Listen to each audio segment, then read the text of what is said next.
સુરતમાં સ્થાનિક સ્વરાજ્યની ચૂંટણીના શ્રી ગણેશ થઈ ગયા છે। રાજ્ય ચૂંટણી પંચના જાહેરનામા બાદ આજે ઉમેદવારી પત્રક ભરવાના પ્રથમ દિવસે રાજકીય ગરમાવો જોવા મળ્યો હતો। આપ અને કોંગ્રેસ દ્વારા ઉમેદવારોના નામ જાહેર કરાતા જ ફોર્મ ભરવાની પ્રક્રિયા તેજ બની છે। ભાજપ પણ ટૂંક સમયમાં યાદી જાહેર કરશે। ઉમેદવારો 11 એપ્રિલ સુધી ફોર્મ ભરી શકશે, જ્યારે 15 એપ્રિલે ફોર્મ ખેંચવાની અંતિમ તારીખ બાદ ચૂંટણીનું ચિત્ર સ્પષ્ટ થશે। સુરત સહિત રાજ્યભરમાં 26 એપ્રિલે મતદાન યોજાશે, જેના પગલે વહીવટી તંત્ર દ્વારા કડક સુરક્ષા વ્યવસ્થા વચ્ચે તમામ પુરાવાઓની ચકાસણી હાથ ધરવામાં આવી છે।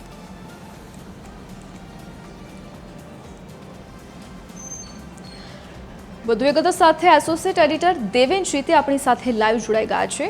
જે દેવેન, સ્થાનિક સ્વરાજની ચૂંટણી આવી રહી છે, ત્યારે ભાજપ અને કોંગ્રેસની કેવી તૈયારીઓ, ઉમેદવારોના નામ પણ જાહેર કરાયા છે, બીજી યાદી પણ પ્રસિદ્ધ થવાની છે, કેવો માહોલ અત્યારે જોવા મળી રહ્યો છે?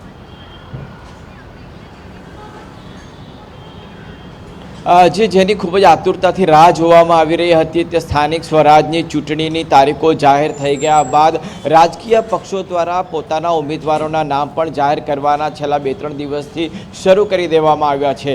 ખાસ કરીને આમ આદમી પાર્ટી અને કોંગ્રેસ દ્વારા સુરત શહેરના સ્થાનિક સ્વરાજની ચૂંટણી માટેના કેટલાક વોર્ડના પોતાના ઉમેદવારોના નામ જાહેર કરી દેવામાં આવ્યા છે અને તેને કારણે હવે શહેરભરમાં રાજકીય ગરમાવો આવી ગયો છે। જોકે હજુ સુધી ભારતીય જનતા પાર્ટી દ્વારા તેમના એક પણ ઉમેદવારનું નામ જાહેર કરવામાં નથી આવ્યું। આજે સાંજે અથવા તો આવતીકાલ સાંજે કેટલાક ઉમેદવારોના નામ જાહેર થવાની પૂર્ણ શક્યતાઓ વર્તાઈ રહી છે।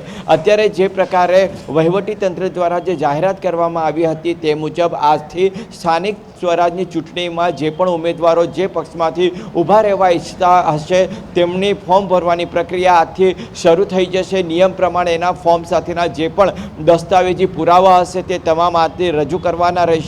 આજે ફોર્મ ભરવાની પ્રક્રિયા છે તે 11 તારીખ સુધી ચાલશે અને 13 તારીખે ફોર્મની ચકાસણી કર્યા બાદ 15 તારીખે ફોર્મ પરત ખેંચવાની છેલ્લી તારીખ જાહેર કરવામાં આવી છે।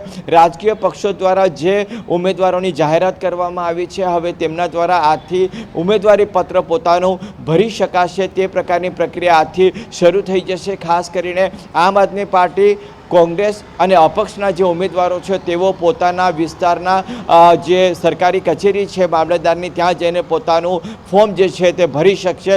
એટલે આજથી જે પ્રકારે નામ જાહેર કરવામાં આવ્યા છે તેને કારણે રાજકીય ગરમાવો પણ આવી ગયો છે, સાથે સાથે ઉમેદવારોમાં પણ ખૂબ જ ઉત્સાહ આવી રહ્યો છે। બીજી એક ખાસ મહત્ત્વની વાત એ છે કે જે પક્ષો દ્વારા પોતાના ઉમેદવારોના નામ જાહેર કરવામાં આવ્યા છે તેમાં કોઈપણ પ્રકારનો અસંતોષ દેખાઈ નહીં રહ્યો નથી અને તેને કારણે રાજકીય પક્ષોમાં પણ એક પ્રકારનો આત્મવિશ્વાસ અત્યારે દેખાઈ રહ્યો છે અને પોતે ઉમેદવારો તમામ પ્રકારના પુરાવાઓ એકત્રિત કરીને આજથી પોતાનું ઉમેદવારી પત્ર ભરી શકશે। વહીવટી તંત્ર દ્વારા તમામ પ્રકારની વ્યવસ્થાઓ પૂર્ણ કરી લેવામાં આવી છે। ફોર્મ ભરવાથી લઈને ચકાસણી સુધીની તમામ બાબતો જે છે તે ઉમેદવારો સાથે સ્પષ્ટતાથી વાતચીત કરવામાં આવી રહી છે। જો ઉમેદવારો ફોર્મ ભરવા ઈચ્છી રહ્યા છે તેઓ અત્યારે નાયબ મામલતદારની ઓફિસ ઉપર પહોંચી રહ્યા છે અને જે ઉમેદવારી પત્ર છે તે પણ પોતે લઈ રહ્યા છે અને તેની સંબંધિત જે પણ માહિતી જે છે તે અત્યારે એકત્રિત કરી રહ્યા છે। એટલે આજથી આ ફોર્મ ભરવાની પ્રક્રિયા શરૂ થઈ જશે અને 11 તારીખ સુધીમાં તમામ રાજકીય પક્ષો પોતાના ઉમેદવારી પત્ર જે છે